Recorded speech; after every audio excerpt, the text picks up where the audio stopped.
Guys, thank you so much for joining the very first episode here with a guest on Let's Talk About This Way. Just a quick shout out to the band Hannah. I cannot thank you guys enough for letting me use your music on the podcast. It is awesome music, guys. You got to check them out. I'm going to post their details at the end of the video in the description. So be on the lookout for that. Take a listen to them. They're awesome. Welcome, my friend, Herbie. What's going on, bro? Man, you're about to know. Yeah, that's fact. Okay, yeah. I gotta ask you a question. I mean, ask you now, since we're finally doing this. It's finally happened. By the way, it's Herbie Duah. I'm sure plenty of you know him, and if not, you're gonna dive into a little bit of his story, where he's at, and it's gonna be great. But just a little fun fact, Herbie was my best man at my wedding. So I'm really excited to have you on the podcast, man, as the first episode. It's gonna be fun. Yeah. Okay, sorry. So, Herbs, remember when I first brought this idea to you? Yeah, man. I was like, wow. Yeah. Okay. Now we're here. Now we're doing it. It's a reality. Now we're doing it. First it was just like words and like, look at us. Now we're doing it. Yeah. Now we're doing it. Yeah. So Herbie was actually, aside from my wife, the first person that I reached out to. I said, hey, bro, I'm going to do this. I'm going to do this podcast. I've been thinking about it for a while. And when I mean for a while, I mean a couple months. This was literally for a couple months I thought about doing this. And I don't know what it was that made me not pull the trigger. But it was after work one day and I was just like, I'm going to finally do it. And I'm super excited about it. And so Herbs really was the first one to hear about it aside from Kelly. And now we're here and I'm sitting here and I'm kind of like, okay, dope. We're finally getting the first actual episode heading out. Yeah. So it's great. Yeah. All right. Now back to the actual content of the show. Herbie, I know plenty about you. Yeah. But I want you to tell our listeners a little bit about you, starting off where you were born and a little bit of your upbringing. Okay, cool. So, I was born in Ghana. And I lived in Ghana for almost 11 years. And then I moved to the U.S. I first originally moved to the East Coast. Right. And then I lived there for 4 years with my mom. And then I moved to Arizona after that and to live with my dad. And went to high school here. Well, I started sophomore year high school. And after that, I went to NAU. After that, that's right. College in Flagstaff, Arizona, which is where I met you. That's right. That's where we met. Sophomore year of college. Sophomore year of college. And I went there to study computer science, and because it was just, thinking about it, I couldn't see myself in any other major. I always loved computers. I was like a little kid in Ghana. So when it came time to really choose what to study for, computer science.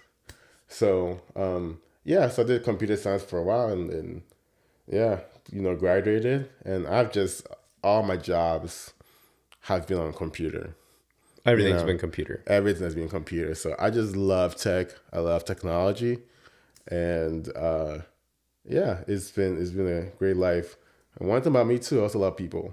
Yeah, you are. But I think that's what kind of gravitated us together too, bro. We were huge extroverts. Yeah. I mean, Herbie and I used to go. When we first met, we had met through. I think we met at a party first time, right? Yeah. And then we just would all hang out together, and then started seeing each other in different social groups, and then next thing you know, we're like, we're pretty much alike.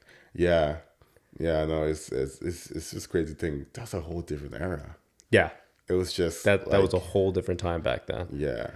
Wow. Life is crazy. It is really crazy. We're doing a podcast now and we were sophomores in college, not even know what was going to happen next, really, right? Yeah. No, it's insane. Let me ask you this real quick. When you're talking about your love for technology, love for computers, right, when you were a kid, do you remember the first computer you had? Oh, yeah. I think that's what sparks it all, actually. One of my cousins got gifted a computer. This was in the 90s. So, those big, heavy computers. Yep. I remember those. Some were compact. Compact, and either early 2000s, whatever. And I was so obsessed with that thing, Yeah. man. I was just like, I will scour I open every file. I would just touch click every button. It was just like incredible. And it was so weird. Like I remember like reading up the whole help section of the computer. I don't know if everyone knows this, but like most computers, they come with like a help section. Yeah, So, you didn't find me on that. yeah, No, I was on Space Pinball right away. I was just learning everything about it. I was just obsessed with it. But the thing I was obsessed with the most was like the internet. I wanted to know how the internet worked. And I remember that curiosity is also what also like killed the computer, because I remember I didn't understand the concept of the internet. So I would just keep plugging in phone lines into a computer to kind of see how I could connect to the internet. I didn't get the whole concept of like it. So I was just gonna connect to the internet, not knowing that you have to like have satellite at a time, or you have to have a service or whatever. But I was just determined. I was like, phone line, blah blah blah. Right. So I always had that like tinkering spirit. So it was just like, wow. So yeah, that's basically my first computer. So that's what kind of made me love computers. Just that love at first sight. Right. Yeah. And then you got to come to the States, right? And then you're like focusing a little more on computer science here, going to college for it. Did you ever think before, I know obviously going for a computer science degree at NAU, was there any other thought of you doing anything else prior to that? Nope. No, it was always really. computer science. Yeah. And now I think about it, I was so very blessed to not think about anything else. I just knew. And it's very simple to just knowing what you want to do. But as I grew up, it's just like I was very lucky to really know that. Okay. Yeah. And I was so sure of it. And it really helped a lot to kind of stick through. It's sort of kind of like it helped me lay down like a foundation? A foundation. Okay. Yeah. For the, I guess I'm still living life, but for like a good chunk of my life. Sure. Because I was like, I knew to do computer science. So I was just kind of like really focused on that. I wanted to work on that. Yeah. So it just made other things simple. Like, I don't know what, maybe in computer science, like, what do I do, whatever. But, it just made everything kind of fall in line for me. Okay, gotcha. So, I think it is a blessing. Yeah. It's an absolute blessing. Yeah. I mean, yeah, it is. Because I'll tell you, there's some people, right, that will say, well, I didn't know what I want to do right away, right? Yeah. I'm one of them, right? Yeah. And so for me, I consider the routes that I had as a blessing. Different routes that I had, everything came together for me. But for you, right, as an individualist, but there are probably plenty of you out there as well that have done this. But from the get-go, from the get-go, you knew this is what I'm going to do. This is what I'm sticking to. There was never a doubt in your mind. Yeah. And to be honest, I think that's a lot more rare in the world than what other paths people take to get where they're at. You know what I mean? Yeah, I know what you mean. And it's something like I've been thinking about recently. I'm like, because a lot of people think about like, I haven't found my passion yet. That's true. Yeah. That's something a lot of people struggle with. Like, how do you formulate a passion? I think that we all sort of think about it as like, maybe you're just walking around somewhere like, aha, I know what to do now. It's like,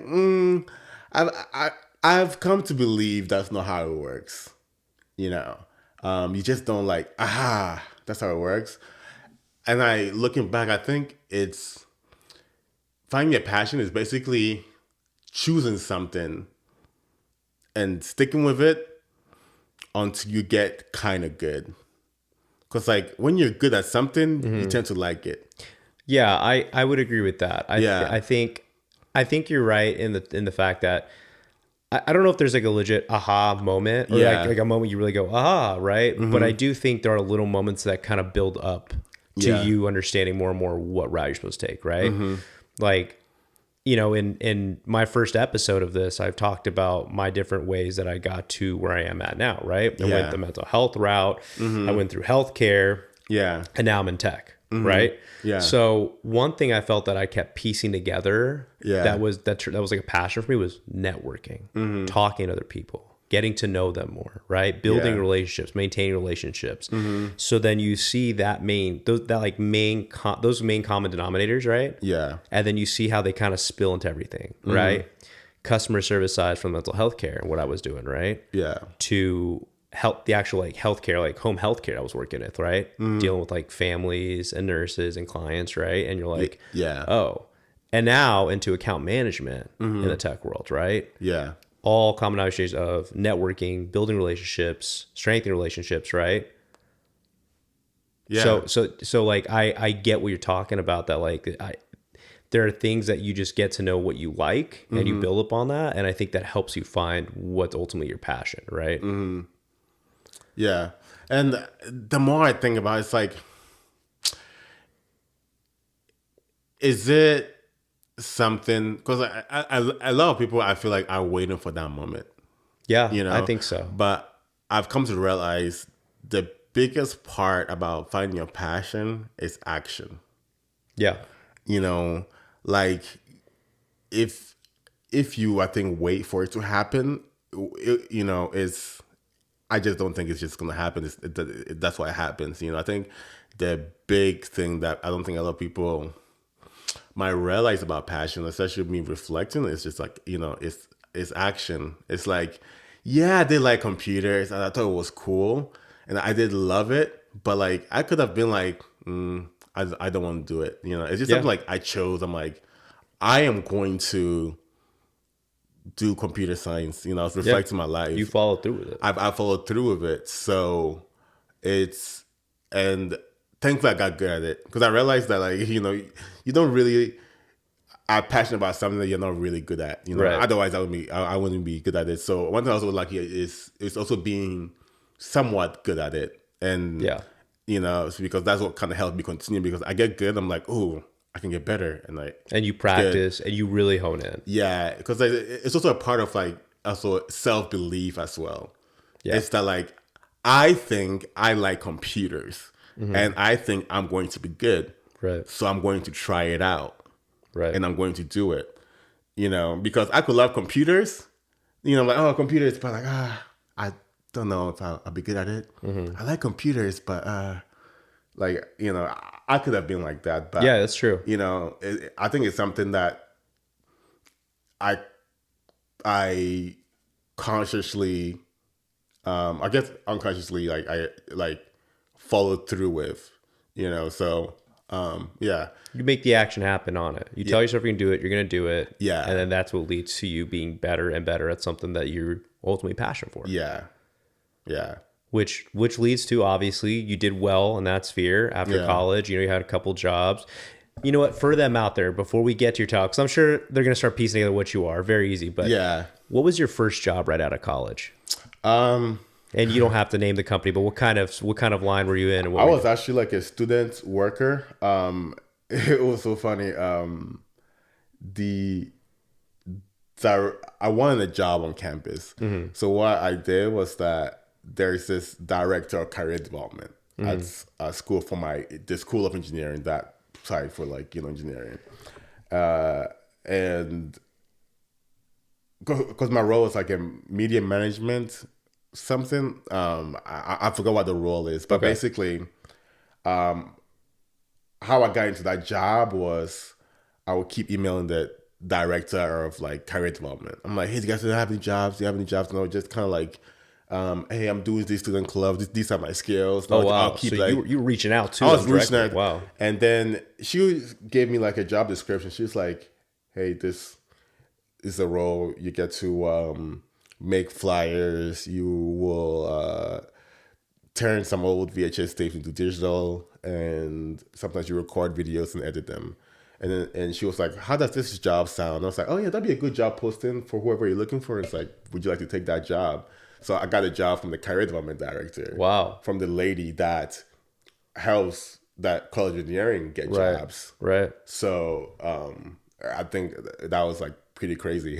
Yeah, no, absolutely. Yeah. Well, you don't really hear too often too of reaching out to that person directly, right? Being like, Yeah. hey, do you have any jobs? Hey, what do you think about this? Right. And then Yeah. for them to get back to you. That's Yeah, great. and then to work for her, so she knew all the jobs on campus. Right. So and I worked for her, so it's just like I was so just grateful to have that. Right.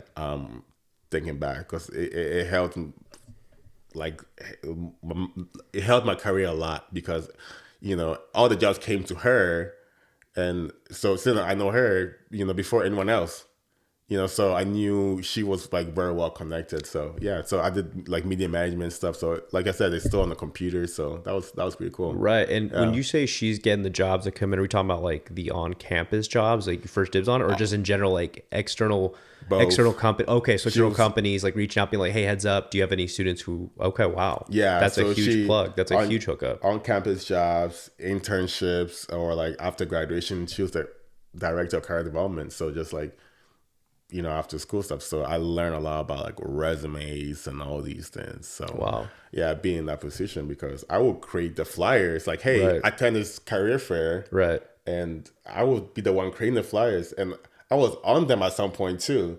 So I was just like, that I do remember. I do remember that. I'm sure any of you guys listening to this, I'm sure you remember some of those posters with Herbie's face on it. Yeah. I'm sure you guys do. No, it was wild. So yeah, so for a good time. All right. Well, now do you want to let them know where you're at in life right now? What do you do for a living? For me right now, I am a UI engineer for American Express.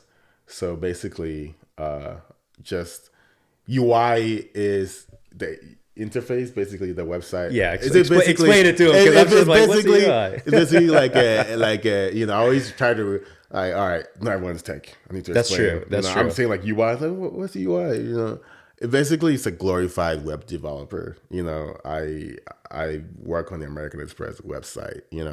I get a design, I make it come to life. So when you certain part of like American Express website. So yeah, that's what I'm doing now. I've been doing it for like almost 5 years now. Yeah, American Express since then. Yeah, it's time flies. It's pretty cool. Yeah. Do you want to talk to the listeners about how you came across to finally be with Amex? Yeah, the journey to that, because like I said, that was a grind. It was a grind for sure. Yeah. For me, I always want like a level above, So my career started, my first job was at like I guess the company that owns like the shoe brand. Sure, yeah. At college. Yeah. And the way I got that job was through my boss, the career development director. Right. Because there we go. Yeah, she hooked it up right there. Yeah. The internships, because like local companies reach out to her for stuff, and they said they needed someone like some students that are like they needed like a business student, because that was the first internship ever for that company, or like the branch in Flagstaff, right? And they needed a student, like they need a couple of students, like a business students, a tech student, or whatever. So they came aboard, and he's like, oh, like Herbie would be perfect for the tech part of it, Actually, they needed like a designer and a tech person. So it would have been one of those that you would have gotten probably. Yeah. So instead of getting like a designer and a tech person, they got two business persons, because they wanted a business person, a designer, and a tech person. Got you. Actually, not thinking about it, because like it's something that I haven't like reflected on for a while. But yeah, they needed a business person, a tech, and a design person. And since I was both, they hired me as an intern and two business person. Oh, wow. So they said, well, this guy's going to cover both of these. Yeah. Why don't we bring on an extra business person? Yeah. Since we can afford that, and have him deal with those two. Wow. Yeah. So two hats. Yeah. Wow. It feels great to like you bringing that, because I've never reflected on that. But yeah, I think that, because right now I'm someone that can design and also code. Yeah, you can code. So both things, and those are two different like roles. You can go be a company, be a design websites, or you can go to a company to code websites. So you mentioning that, it just reminded me that like I guess I've had that for a while. Just thinking about the internship. You've had two. And just real quick as you progress through the story, which one's harder, coding or doing web design? Oh, definitely coding. Okay, I figured. Coding is I tried coding once, guys. It was rough. What was it I was trying to learn again? I'm trying to remember the language. Python. Python. Yeah. And people kept telling me that Python was was not simple, but maybe the easiest track to start the coding world. And Yeah. I couldn't do it, guys. I tried. Yeah. Coding really is I don't want to say it's difficult. The hardest part about coding is perseverance, because it's going to make you feel really dumb sometimes. And the trick to being a good developer is being okay being dumb. That's the thing that I've learned, because even to this day, I'll try and like solve some issue or bug or code something, and I'll be banging my head for like a whole day, and all to figure out maybe I missed one character that it's just obvious, like even like a junior engineer could figure it out. Right. And I'm like, oh my God, I spent like the whole day on this.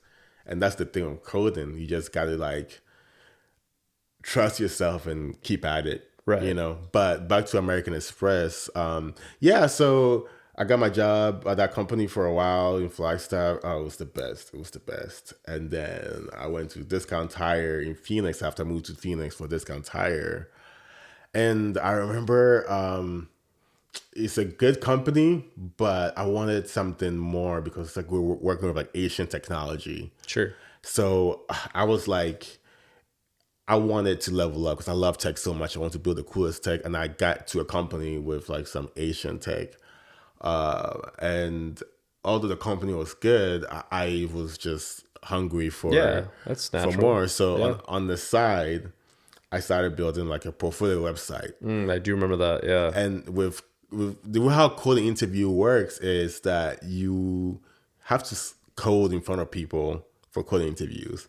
And in my head, I was like, I'm going to build a website so sick. They're going to look at the website and be like, yo, come on, right in. Like, you know, like your website is so cool. Like you don't even have to go to the coding, you know? So I worked a year on that website, just making the coolest website, you know, to the point where it even got awards. Yeah, that's right. Yeah. Yeah. And I sent it out for job interviews, and guess what? I still had to code. You know, I remember this Microsoft interview, man, because those interviews take a whole day, like, 5 interviews back to back or something like that. And they were like, oh my God, cool website. The first 30 minutes, cool website. Like, tell me about it. And then after the interview, they're like, after I tell them about my website, like, all right, time to code. I'm like, oh my God. But thankfully, American Express, I don't think they interviewed well. They said it went well, but I remember after I got a job, they were like, your website was sick. Oh, you know, so the website did have some it influence. did help. So it's just like, you know, ever since then, it's been a wild journey. I've just been grateful to have take that leap to work on that website. You know, it wasn't because I was aiming for like the Googles and the whatever, the FANG companies. But I'm so glad, especially now with the layoffs, finance companies are a great place to be in for tech. Yeah. And now the tech is just being decimated. Yeah. Right what's I know, sidebar is what's going on with tech? What's going on with tech? Could you maybe, and it's okay. Yeah, I try to read up on some of the stuff, and maybe there's some other people being listening to this being like, yeah, I've been hearing some stuff. Yeah. All I know is layoffs have been happening, but I don't really understand what is this movement right now with layoffs? What's this movement with layoffs? With just in terms of just in the tech world, or like in general, what's going on? If you have any insight on it. Yeah, I think that in the beginning, tech was like, you know, it was hard to get in, so they were doing all these perks and like you know, the Google's like, oh, free breakfast, which they still do. So tech was like hot. You could work from home, you could do whatever. It was like, you know, and like tech jobs were in demand, you know. And I think that it got to a point where they were just overhiring, you know, because they were just like, oh, let's build this, let's do this. And a lot of like sectors within companies, like they were, I guess they were just overhiring, you know, and people got too comfortable at the tech companies because, you know, they promoted like a chill culture, and they kind of like did that to Sure. the max. Sure. Yeah, You know? that's true. And I think after COVID, I mean, COVID, there was like a big boom as well. You know, they're just like over hiring to kind of keep up with like the online boom as well. Yeah, COVID for sure was super interesting to know that one industry was really thriving through all that. Yeah. And then other industries were suffering, right? Like Yeah. hospitality, restaurants, right? A lot of Yeah. those like in-person contact type deals, with work-wise, like was going to the ground Yeah. compared to tech companies that were just blowing up, remote work, right? I mean, Yeah. I remember during that period Yeah. talking to you, being like, how do I get in this world? Because I was in Yeah. healthcare, and I was like, Yeah. I have no relevant experience into the tech world, and Yeah. that was a whole struggle myself to get into. Yeah, no, it was crazy. So, and I think the shift happened when I think Elon fired off like Twitter headquarters, and I think so many groups formed in these big tech companies where had like I think their own agendas. They weren't following the company's main goal. They were just kind of had their own agendas. Where I think tech companies like woke up and they're like, "All right, let's focus on our mission."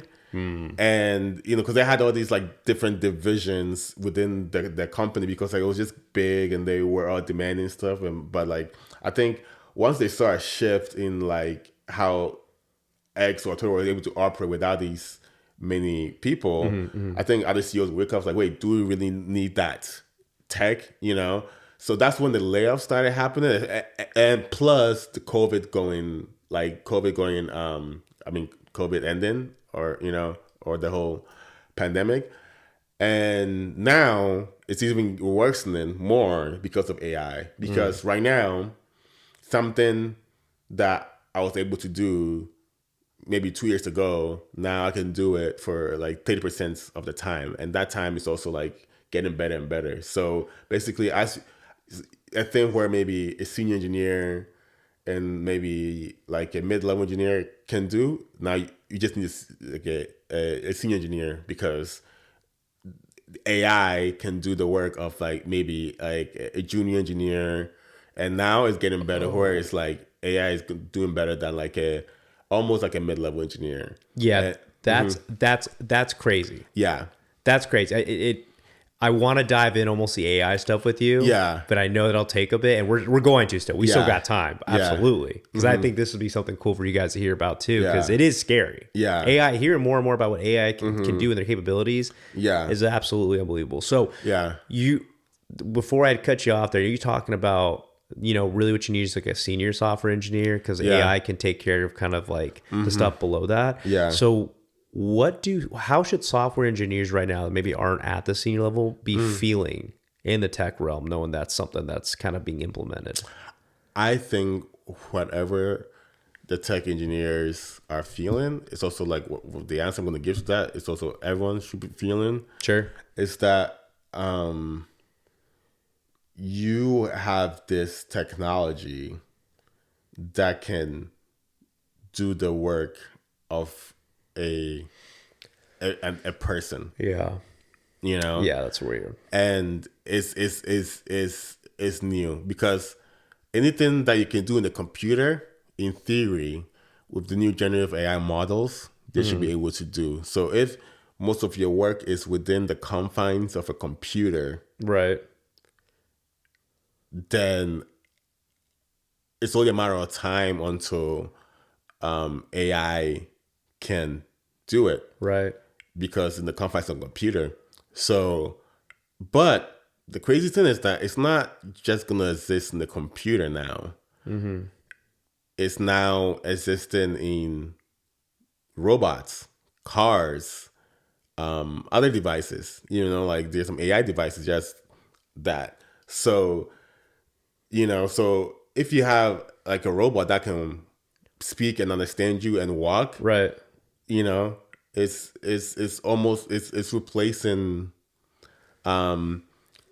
whatever work that humans can input. Because the earlier days of computers, yeah, they used to do this on paper to calculate stuff. You know, there's a whole, you get like a computer, like the size of like a calculator today was like a whole room. Oh, wow. Yeah. Back then. Back then. Yeah. So Right. like Right. you had like maybe 100 workers punching papers to make code to make the computer work. Right. So I think a similar thing is happening where now you don't need that many people, you know, Because to AI can do quite a bit. quite a bit. That's kind of, I mean, that is really scary. I think you were the one, correct me if I'm wrong, but I'm Yeah. pretty sure you were the one that had showed me this article on like agents, AI agents. Yeah. Like companies that are being built off this system of AI agents that literally hear an individual's conversations. Yeah. Maybe like a customer service rep. Yeah. Maybe an account manager. I mean, I don't think they've, well, I'm not going to say that because Watch's AI has it, but Yeah. I feel like AI is advancing more and more so much that if they're analyzing these type of things and then they're able to kind of put it into their own algorithm system when talking to people on the phone, Yeah. that's insane to me. Do you know how much work that puts people out of? What has been simple to most companies, call centers, customer service reps, and now you have companies out there that are selling, hey, I have an AI agent that can do all of these tasks for you and answer the phones and answer this way and record these messages and send out these invoices or these emails. Yeah. That was you that sent it to me, right? Was that you? Yeah. That was Okay. that was me. So yeah. So when you kind of, okay, let's say your role is you are a sales Yeah. person. Right. Right. You know, you sell people stuff. Let's say you call and you sell people car insurance or whatever. You cold call people for insurance, and you do your call, and then you go and then you input it into some tool, probably made by Salesforce. Yep. Yeah, that's the biggest one. And you know, you log your calls and you track your stuff on there. You know, so what does that entail? Well, let's take that back the action. So person calls, so that means they have to like call. You know, computers can call. You know, so Yeah, they can. that's that, and you have to talk to a person. So Yep. voice. You know, nowadays computers Computer can can do that. can Right, do the right. voice. You have to talk in the clear manner where another human can understand it. Right. Now computers can do that. You know, maybe not that well. It's like you could still tell it's a robot, but it's getting better and better. It is You know, getting better and better. and better. Yeah, you for know, sure. of like this different computers can do that. And as far as like inputting that data of the call of that voice through that the computer's voice that went through and the other person's voice, like you can like computers can go through that and take that call and automatically also input that stuff into the software. Right. In fact, they don't need the software because basically what the software does is like there's some data here, and the reason of a UI engineer, that's what I do, is to present that data to people. So like, let's say your car navigation screen, there is some data, and you see the screen and you interact with. So like, Right. We see the directions, the roads, it tells us where to go, the GPS. there's some data, but now you do not need, because that the reason for my job is for you to interface with the data. So you're kind of the middleman. Middleman. Here comes the data. Yeah. And then out comes the output of what you put. Yeah. So the like, visual of what the data represents. Yeah. So American Express, if you like put like or just like on Instagram, there's pictures. Right. Or there's like our text and I show the data. So now AI knows the data. So you can just ask it for the data, you know, like it's aware of the data. So instead of maybe you go into the bank and input in, go into UI and typing in a withdrawal and put in $100 and hitting send, you don't need the UI anymore because you could just say like, hey, I want to withdraw $100. Oh wow, and it does everything for you. And then you get it because like the UI is like is in interface, and so but you're not needing to do anything. yeah, you didn't need the UI anymore. Yeah. You know, so I think that's what's going to happen a lot. You know, with these agents. Yeah.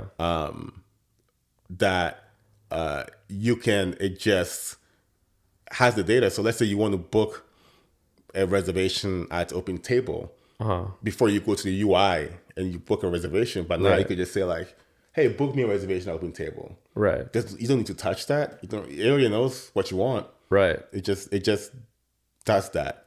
So back to your question, I think we went off track a little bit here. Yeah. But we definitely did. AI agents. That's okay. That's basically what is going to do. So I think things are going to be looking very, very different very, very soon. Yeah, I'll tell you what. One, I'm sure there's probably people out there listening and watching too who are like, yo, my brain hurts a little bit. Yeah. Because there's a lot that goes into it, and it is really crazy to hear. And then it's also scary. It's super scary. Yeah. I think of Skynet, Terminator. I swear to God, I really do. I feel like we're allowing AI, we're allowing technology to we're growing it too fast, I feel like. Even though I understand it's important, it does a lot of wonderful things for us in life. But my God, the AI stuff scares the hell out of me, especially if it's being, I don't know, maybe it's just sci-fi thinking, but is it being like conscious? No. I think that I think the most important thing about AI to know, and I remember the question asked now, it's like, you know, if you're a senior engineer, what should you be worried? Right. And I think those engineers below them, the best thing that people can do is to be aware of those. Just being aware. Like even to warn your grandma that, hey, don't take calls because there might be someone that sounds like me. Because today I can train your voice and create like a Wayland voice. It will sound exactly like you. So I fear for the people that are not knowledgeable of AI or like, I don't even want to hear about AI. I worry about those people because that this technology is advancing fast. And I think that people, not even in tech, they need to kind of be aware of these technology advancements. So because it's like spreading rapidly fast, because like that's the best that we can do. Otherwise, it's just gonna sneak up behind your feet. You know, like you're gonna get a call from your wife, and you're like, "Oh yeah, babe, can you get me do this?" Like, yeah, okay, hey, babe, and then it could be a robot. Yeah, that's crazy. So you need to. So I think people need to like understand that these technologies exist to kind of know what these are. No, 100%. Because imagine, okay, I just thought about this. So like, imagine in the land of like landlines, right? Okay. And like, you get a call from someone. Yeah. And imagine if someone didn't know that cell phone existed. You know, because then you imagine like, oh, they're in the house somewhere. Okay, gotcha. So if they're calling off a cell phone, is that what you're saying? Yeah, like we were using a landline. You had no idea cell phone was invented. So that's like, you know, it's like basically not knowing AI is like that. It's like if you know what cell phone is like, you would think that person is like in the house, like somewhere, but they could be like anywhere.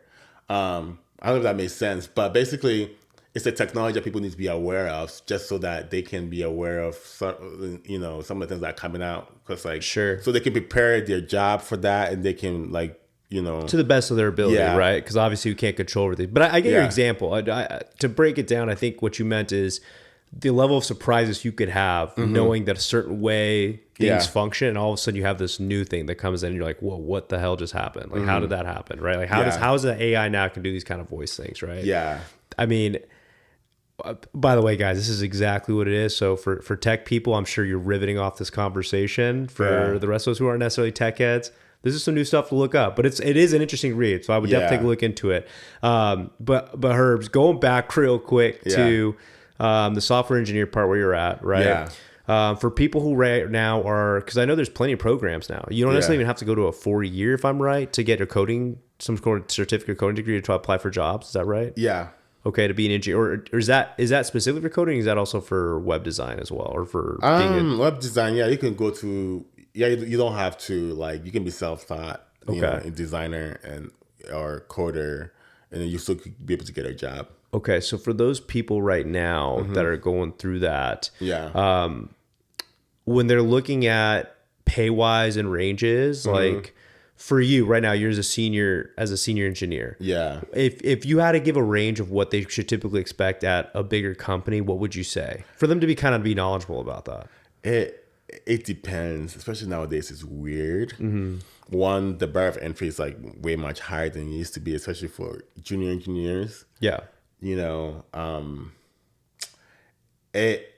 it's hard to actually put a number on that. You know, because I know we hear the big numbers like 100K or like the 200K. It depends. It depends on the discipline of like coding it is. For example, like if you're like a web developer at like a media-sized company, you could be making like 60K if you're like just like a entry level or whatever. Okay, gotcha. It's like 60, 70K. It's like it's normal like web, because like web is easy. But like if let's say you develop medical software, that the code to write that is very hard, and it's like it's also very like or to develop stuff for like the GPS navigation for cars. Those pay way more because it's like it's more intricate. There's a lot more that goes like into people it. could die if your Right. your computer's not working well. So Yeah. it's like it's more intricate, you know. So it just depends on which part of like software you go into. Would you say that the senior level at this position where you're at, or like in medical, as long as you're more, I mean, I get what you're saying. Like some senior statuses might not carry the same value, but if you're doing, I guess, more fintech, I guess we can call that, right? Is that what you're doing? Yeah. In the fintech realm, would you say it's pretty plausible that someone's salary as an engineer can be in the six figures? Oh yeah, 100% Okay. senior. Okay. Yeah. Just something for them to know. Maybe for some people who are just learning starting their coding journey, they're Yeah. maybe wondering like, is it legit? Like they're hearing from someone right now, right? Oh That's yeah, like, it's very legit, you know. But coding is just one of those. The reason why I'm hesitant for the money part was like if you get in for the money, especially now, like before you could get into development for the money. And I know a lot of people even now that like they just go in, they collect the check, like senior engineers maybe over 150 or whatever, and they collect a check and they go home. They don't code, you know. They just do it. They learn the coding for the money. But I think with the rise of AI, you're gonna have to I don't think it'd be harder for you to make a lot and not because like you have to constantly learn all these like advancements. sure. You know, so You got to be on top of your game. You can't really be as comfortable as you were before. yeah, that's why I'm hesitant of like the money part, because I think that software engineering is something that you really, really gotta like put your head down and just like I'm gonna commit to this, and it like not for the money, but just be like a problem solver. Okay, so like, yeah. So the money piece you're talking about in terms of motivation for someone is a thing to be hesitant to speak of, because it's and what you're saying is just kind of a pre-warning to people being like, hey, look, you probably hear about the money that coders and tech can do and software engineers, but in reality, you should have a real big reality check on whether if you're in it for the money or for this, because it's going to get harder. It's going to get harder. It's going to get harder, and it's almost going to be like if it's in it just for the money, there's other things you can do for that type of money. Yeah. It doesn't have to be coding if you have legit no passion for it. Yeah. Yeah, because like the more I've realized that it's getting harder and harder to just like do it for the money nowadays, because you're gonna have to be very, very dedicated and passionate. You know, I think for anyone that's like did it for the money and stuff, they all like there's a certain cap now. Yeah, There's a certain cap now. You know, because it's getting harder and it's easier to build. You know, my mom told me to make me a website for something like a business she's starting up. It took me 10 minutes to make a nice, beautiful website. Wow. With an image and everything. It took me 10 minutes to make that website. I just add some tool, wrote like a paragraph. I put in some of the details on there. It took 10 minutes. Wow. You know, so it's like, it's very easy. So I think that, you know, whoever has like a coding job is good right now, but people that are going to enter and it's going to have a rude awakening, because you can make websites in 10 minutes now. So it's going to have to be more than a passion. And I also fear that coding as it is, there's going to be some sectors that are going to still be high paying, but I think that there's going to be less software engineers. It's going Less software engineers in general because of like what's going on with the new advances of stuff. Okay, okay, gotcha. Yeah, because we really don't need that much anymore. I genuinely believe that, because like at any time I could spin up a mid-level engineer or senior engineer, AI agent. And I do that right now today with my own personal projects.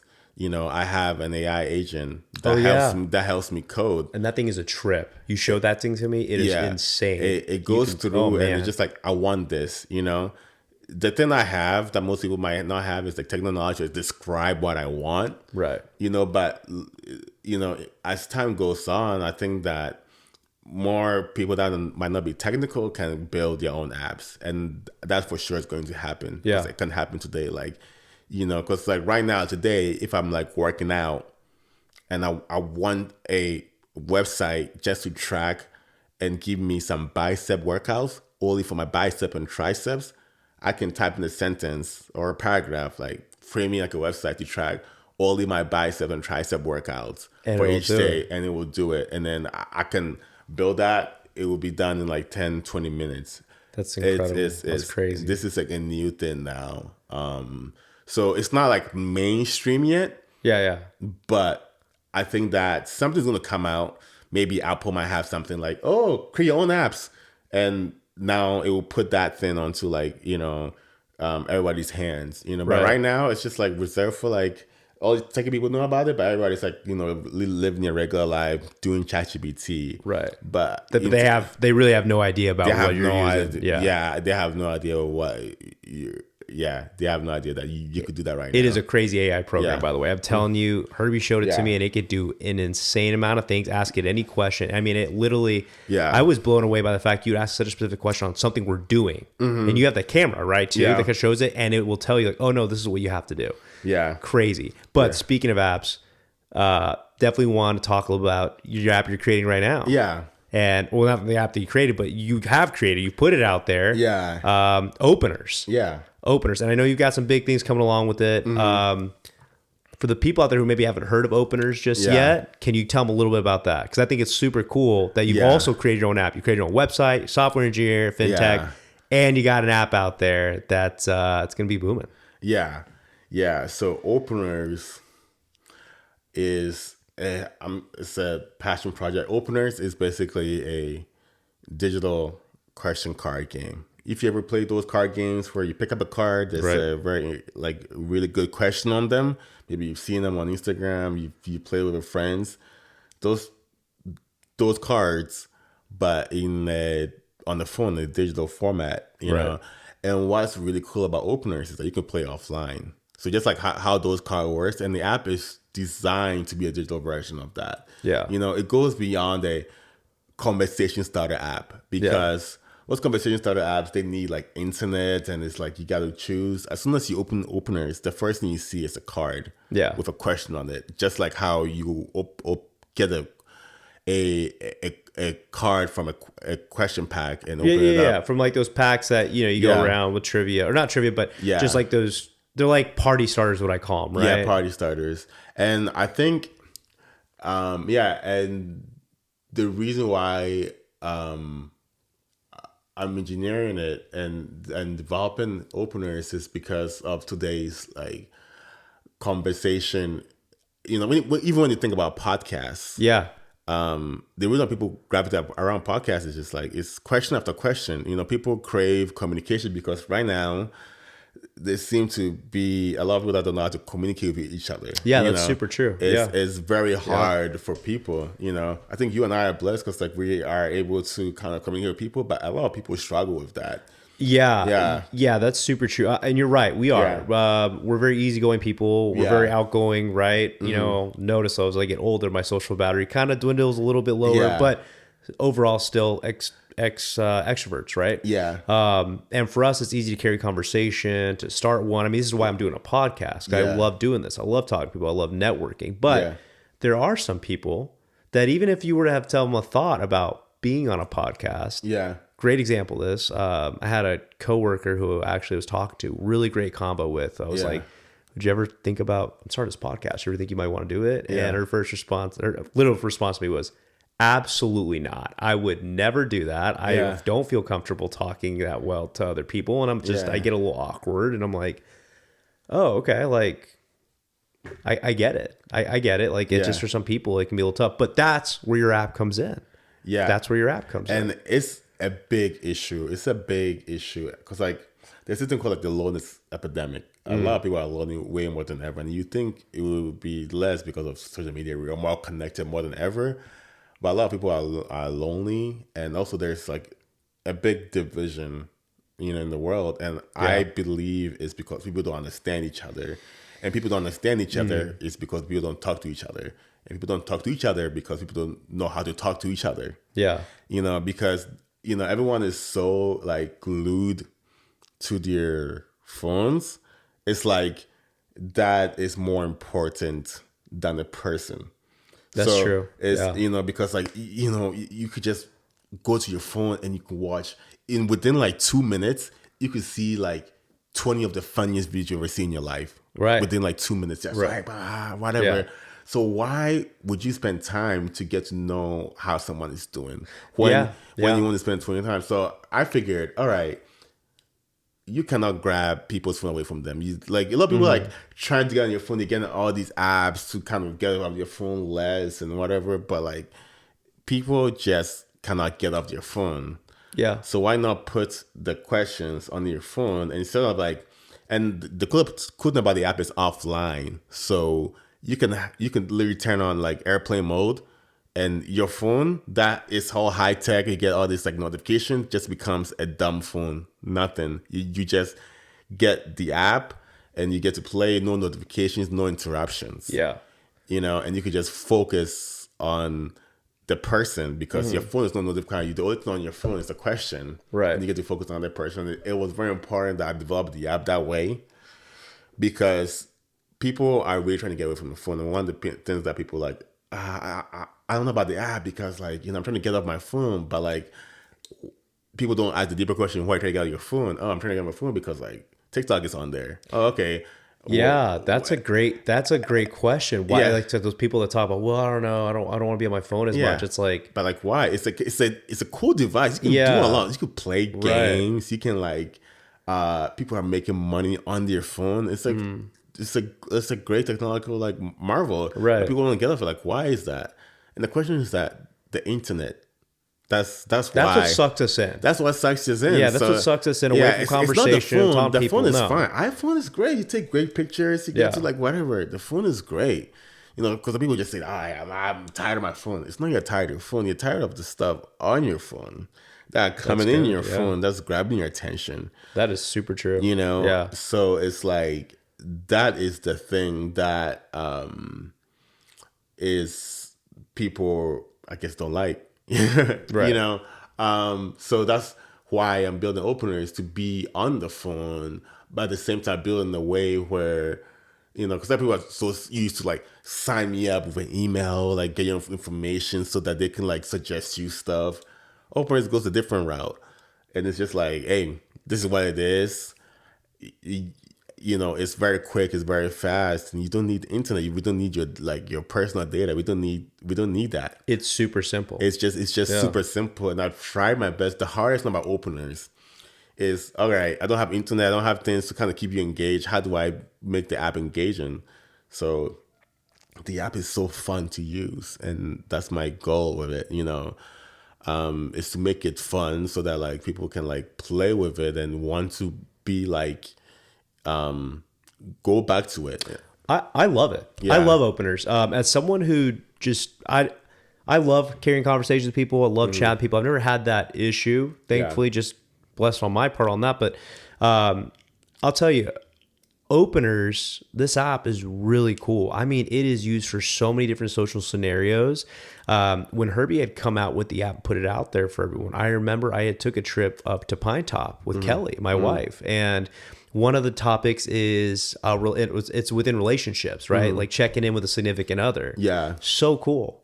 So cool. We had a glass of wine together. We were by the fireplace and we were just reading off the questions. Yeah. And it was a really cool time to just like really, it's funny, you're with someone for years and like some of the questions you populate on that, you're like, huh. Yeah. Even if it's just something like you don't think about it.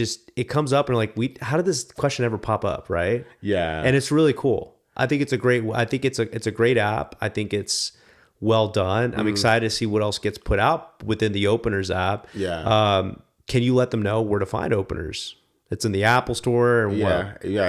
It's just in the Apple Store and it's called Openers. The way it's spelled. Samsung Store or what is it, LG or? No, it's just on the Apple Store for now. Okay, just Apple Store. It's gonna go on Android later, but you can go to openers.app on Instagram, OPNRS.app on Instagram. Yeah. That's right. Depending, I might change to openers.app, but we'll see. But yeah, so you can go to Instagram to follow up with it. But yeah, it's right now in the Apple App Store right now, and I'm working on getting on Android soon. So that's awesome. Yeah, that's awesome. Well, we'll make sure at the end of the episode too, guys. Yeah, we'll have that info on the episode details. Yeah, so that way they can find it too. Yeah. Well, I tell you, Herbs. It's awesome to have you here on the show, talk about what you've been doing, what you've been doing in the past, and now you got an app coming out. Yeah. And so I do this thing. I'm sorry, I want to do this thing at the end of the show where we talk about people who are in line or looking to be a software engineer, right? Yeah. I think we've kind of laid out already pretty much what to expect, what to be careful for, right? Yeah. But if you were to give them just a couple of keywords of advice that you think is really pertinent for them to know going into the software engineer world or going just into coding or what it might be, whatever it may be in that tech world. Yeah. What do you think those few words of advice would be? The most pertinent words you think they would need to hear?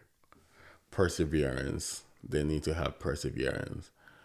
It's almost like a religion to a software engineer. It's not one of those things where you just I'm going to study and whatever. Software engineer requires you to change the way you think a lot. You might think some way, you have to kind of like abandon that way of thinking and do it again. And that comes with perseverance and trying over and over again to like just convince yourself over and over again that you'll be able to solve that problem. Nice. And you also have to be a problem. You also love to love solving problems. Be a problem solver. You got to be one. Yeah. Like you absolutely. It's like a hard requirement. You have to want to solve a problem. You got to like love it, even if it hurts, even if it's the hardest problem ever. You have to have that perseverance to solve that problem. If you want to be a software engineer, and you have to be okay feeling dumb, but perseverance is the key to be a software engineer. That's good. Yeah. That's good, man. Well, I hope you guys heard him. Yeah. You guys want to be software engineers? You guys want to get in that coding world? Perseverance. Look it up. That's what you got to do. Last question for you, bud. Yeah. 10 years from now. I like to play 10 to 5. Let's do 10. 10 years from now. And I know. They don't know. Mm-hmm. Where do you see yourself 10 years from now? And everything you've been doing, everything you've been building for the future, what do you hope to see in 10 years from now? I hope to be working for myself and building things that are useful for people. Okay. That's where I see myself 10 years. Are we talking like apps or what are we talking about when it comes to helping people? Apps, somewhere in technology, using technology to build useful things for people. Because the reason I'm a UI engineer is because I like people interact with the stuff I build. Because people don't think about it, but like a UI engineer builds the interface for Instagram, and people spend a lot of time of their day on Instagram. If you spend like 5 hours on Instagram, you're scrolling through. Someone had to like develop the like button, the comments, and tap on it. Just think about how many people spend their time on that. Do you think those people hold a lot of pride in their work? So when it's like, oh my God, people love Instagram and I was a big part of creating it, like they're just super happy about like the work. Oh yeah. Because like people spend a lot of their time on there, like people it's just software is like really cool because like people don't think about it, but like someone made that heart on the Instagram thing. Yeah. Someone made the animation, and just think about how many people in the world touched that button? That button they created. didn't That exist first because create, like Instagram starts like as a blank screen, a white screen, and little by little, the stories and everything. Someone had to create the interaction. Someone had to do that, and people I think spend about it that way. hours. Billions of people spend hours and hours on day touching that thing. You know, they could be touching something else, but they touch that thing. They interact with it.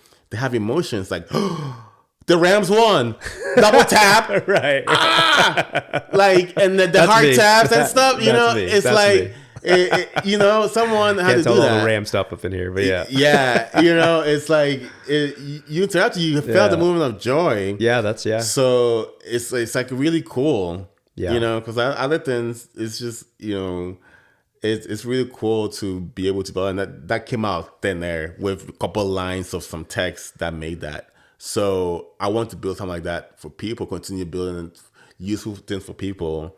And, you know, make a good living out of it. And, you know, working for myself. That's why I see myself in 10 years. Just, I want to continue that. I like creating stuff, and I want to create stuff for people to make life a little bit better. Yeah. So, with technology, you know, because this I love technology and people. So, I want to keep creating, kind of merging those two together and making something useful in this crazy, crazy world that we live in. So, well, I love it, bro. I love it. I think it's great. Who wouldn't want to be their own boss? And I know you've been talking about that for a while, so I know you'll do it. I'm sure people listening that know you too be like, oh yeah, 10 years? Yeah. Probably sooner than that. Yeah. But who knows? Maybe a listener here, a future listener listens to this, and maybe works for you years from now. You know what I mean? Yeah. But nah, man, I really appreciate you coming on the show. I've loved having you on here, especially as a first guest. Yeah. I mean, this is I could not think of a better way to start off this podcast than not have you, man. So I appreciate it. Any last words out there? Anything you're working on that maybe you want people to know about? Obviously, we'll get your like social media out there if you want for people to follow you, get to know you, get to know openers. But anything out there you want to share with people? No, just thank you for having me on here. You know, OPNRS is my thing. So that's the very least, just checking it out, and hopefully, you know, it helps you connect with other people. Download OPNRS. Yeah. Download it. It's the best app. Download OPNRS. Awesome, brother. Well, I appreciate it. Yeah. Guys, thank you so much for joining us. I'm excited to continue on with this podcast. You'll get to see more people coming on as the outro music is going out. Again, that is the band Hannah. You can find them on Spotify and YouTube. Again, I will post where you can find them. Thank you guys over at Hannah the Band for letting me use the music. And we're out. We're out of this. Thanks, guys. Catch you guys later. What'd you think? Yeah, wow.